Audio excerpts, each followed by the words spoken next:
Shalom, shalom à toutes et à tous dans le nom de notre précieux Seigneur Jésus-Christ. C'est encore une grande opportunité. C'est une belle occasion pour nous de s'asseoir au pied du Maître pour recevoir de sa part les instructions. Selon ce que la Bible a déclaré dans Jérémie chapitre 3 verset 15, dans les derniers temps, il enverra les bergers de son propre gré, de son propre cœur, qui vont paître les brebis dans l'intelligence, dans la sagesse. Nous allons demander aux bergers de nous nourrir de cette sagesse. Saint-Esprit, nous sommes disposés à toi. S'il y a un miracle que dans ces derniers temps nous allons désirer tant, c'est ouvrir notre mentalité. Nous sommes disposés, désirant avoir ce miracle-là. Touche-nous et veille-nous afin que nous puissions recevoir ce miracle et comprendre ton ministère. Au nom de Jésus-Christ. Amen. Et dans ce thème que j'ai intitulé « Conquérir tes 4 territoires », j'ai parlé dans la première séance de premier territoire qui est ton corps.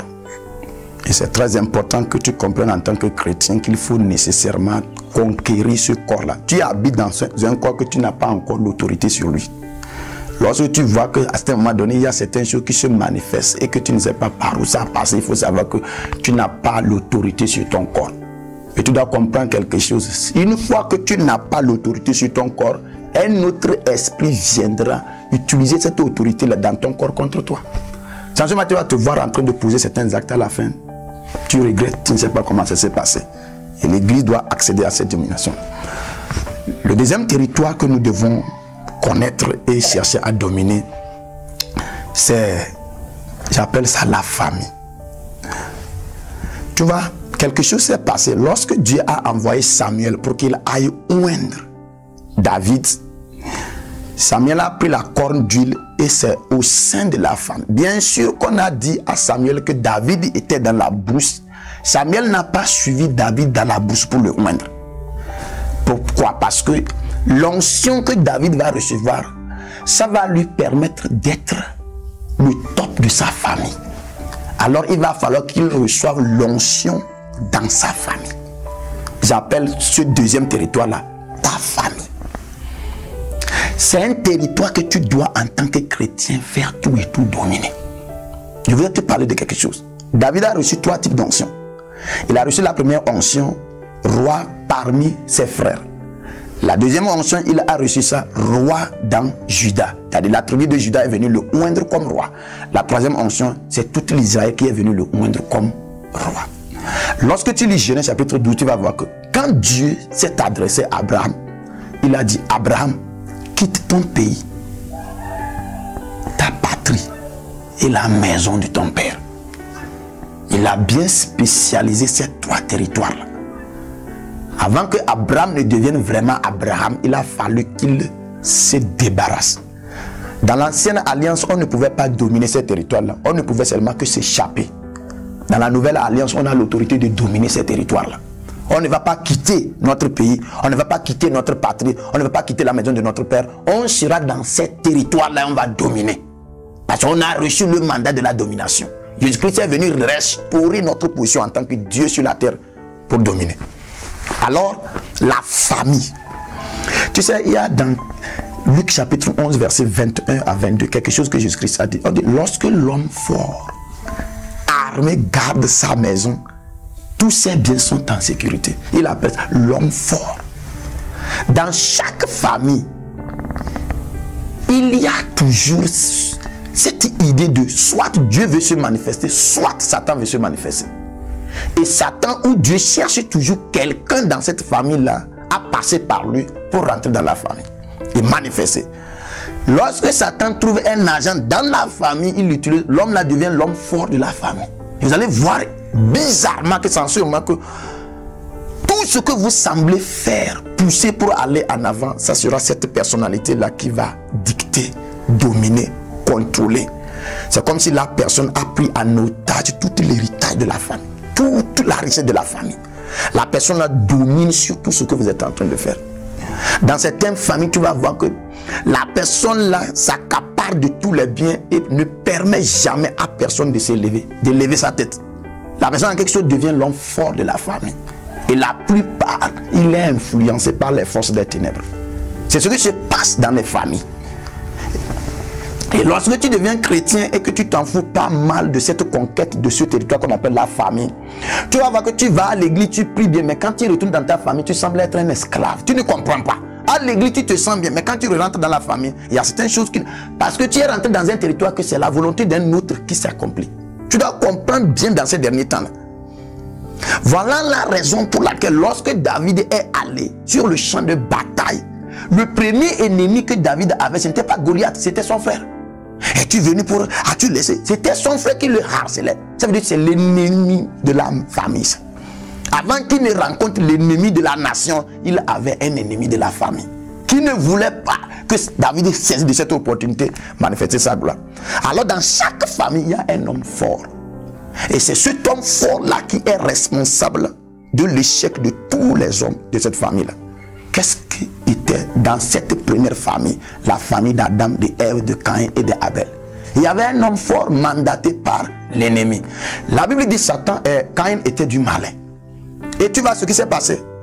C'est un frère qui a tué son petit frère. En ce moment, il n'y avait pas beaucoup de personnes sur la terre. Je m'imagine que c'était 4 personnes seulement. Il y a beaucoup de choses.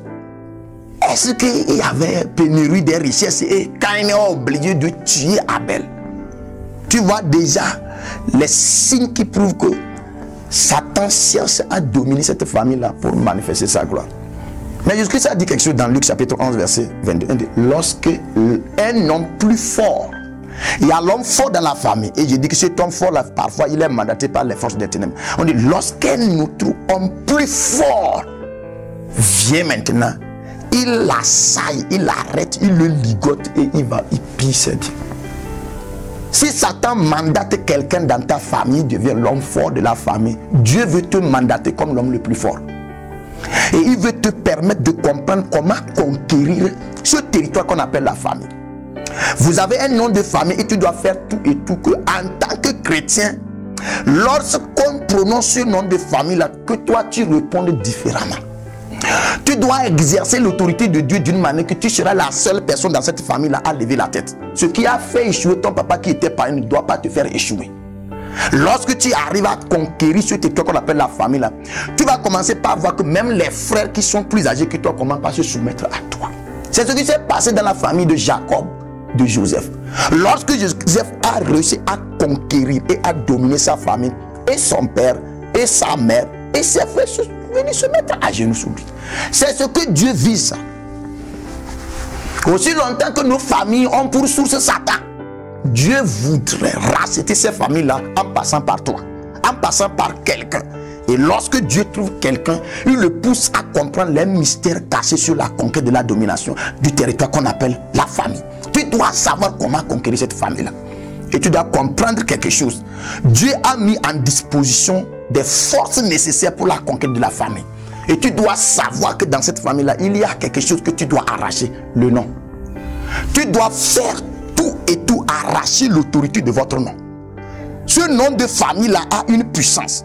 Tu dois faire tout et tout conquérir ça. Et désormais, ça sera toi qui vas gérer la puissance du nom de la famille.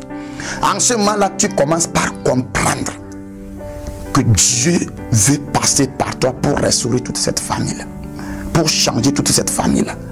C'était David qui a restauré la famille de Jessé. C'était Joseph qui a restauré la famille de Jacob. Dieu va toujours chercher quelqu'un dans la famille, le saisir et l'utiliser pour vaincre la famille. C'est un territoire, tu dois comprendre.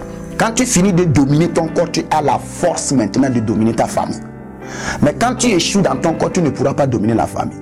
Parce que les forces familiales commencent d'abord par s'exercer dans ton corps à travers des désirs et des caractères qui font partie de tout ce que tu as hérité. Alors tu dois comprendre profondément que dans ces derniers temps, l'Église doit refléter la gloire de Dieu sans réserve. Quand on fuit dans ton corps, il y a la gloire. On fuit dans ta famille, il y a la gloire. Tu amènes toute ton armée à manifester cette gloire-là.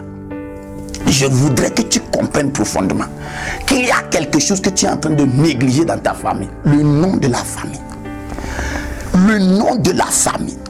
Tu dois faire tout et tout, rentrer dans certaines dimensions données où ça sera toi qui sera l'héritier de cette grâce, l'héritier de cette gloire-là. Lorsque Abraham voulait mourir, la Bible dit il a appelé tous les autres enfants, il leur a donné les biens. Mais quant à Isaac, il a appelé, il lui a béni. Il y a une différence entre les richesses et la bénédiction. Comment, en dehors de tout ce qui était matériel, Abraham appelle Isaac, il le bénit. Indirectement, il voulait lui dire, désormais, tu es le chef de la famille. Dieu veut te mandater. Il y a des richesses que personne dans ta famille n'a jamais utilisées. C'est enfoui sous le sol, c'est caché. Et c'est toi, Dieu veut mandater. Pour que pour la première fois dans cette famille-là, tu sois le premier à lever la tête. Et les gens vont dire, oh, cette famille aussi a des gens, a des grands comme ça. Oui, parce que tu as fouillé, tu es rentré, tu es allé au-delà.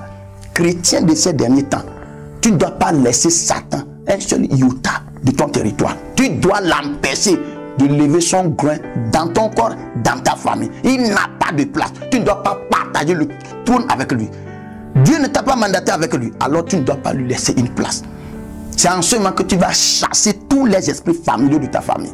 Tu vas les dominer et tu vas décréter des lois et ils vont obéir. À partir de ce moment-là, tous les enfants qui naîtront de cette famille-là seront des missionnaires, seront des envoyés de Dieu. Je prie pour toi que ce message te conduise à la réalité, à la vérité et à la compréhension profonde de ce mystère-là. Que le Saint-Esprit te touche davantage. Chrétien de maintenant, on a une grande mission. On doit réaliser ça. On doit accomplir ça. Au Togo, nous devons comprendre que l'éveil doit se manifester dans nos familles. Et le temps est arrivé.